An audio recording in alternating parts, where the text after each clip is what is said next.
Good morning, welcome to Priya Perumal vlogs. Evening கீரை கொஞ்சம் கிடச்சிது, வாங்கிட்டு வந்தேன். நெக்ஸ்ட்டு பஜ்ஜி, நெக்ஸ்ட்டு பால் வாங்கலான்னு கடைக்கு போனேன். பட் ஐஸ்கிரீம்ஸை பார்த்துட்டு வாங்காமல் வர முடியல. அப்புறம் பன்னீர் வாங்கிட்டு வந்தேன். என்னோடய பிரதருக்கு என்னோடய பன்னீர் பட்டர் மசாலானா ரொம்ப பிடிக்கும். ஸோ வாங்கிட்டு வந்து செய்யலான்னு சொல்லிட்டு வாங்கிட்டு வந்து செஞ்சேன். அதோட ரெசிபி தான் உங்களுக்கு ஷேர் பண்ணியிருக்கேன். First paneer curd, salt and red chilli போட்டு ஒரு 10 மினிட்ஸ் மட்டும் ஊற வச்சுக்கோங்க. ரொம்ப நேரம் ஊற வேண்டாம். தென் ஆயில், கீ, அப்புறம் ஏலக்காய், பட்டை, இஞ்சி, பூண்டு, வெங்காயம், தக்காளி, ரெட் சில்லி பவுடர், சால்ட், குழம்பு மிளகாத்தூள் எல்லாம் போட்டு நல்லா இது பண்ணிக்கோங்க. இதில் முந்திரி ஆட் பண்ணணும், நான் மறந்துட்டேன். ஸோ அரைக்கும் போது ஆட் பண்ணி அரைச்சிக்கிட்டேன். நீங்கள் ஆட் பண்ணி வதக்கிக்கோங்க.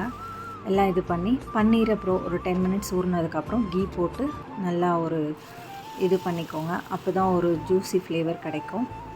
அதுக்கப்புறம் கிரேவி அரைச்ச அந்த பேஸ்ட்டு ஆயிலில் மறுபடியும் ஃப்ரை பண்ணி நமக்கு தேவையான அளவுக்கு தண்ணி ஊற்றி சால்ட் அந்த டைமில் செக் பண்ணி போட்டுக்கோங்க.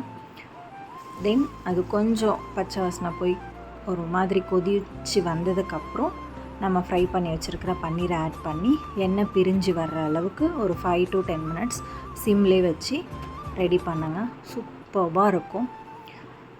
Thanks for watching.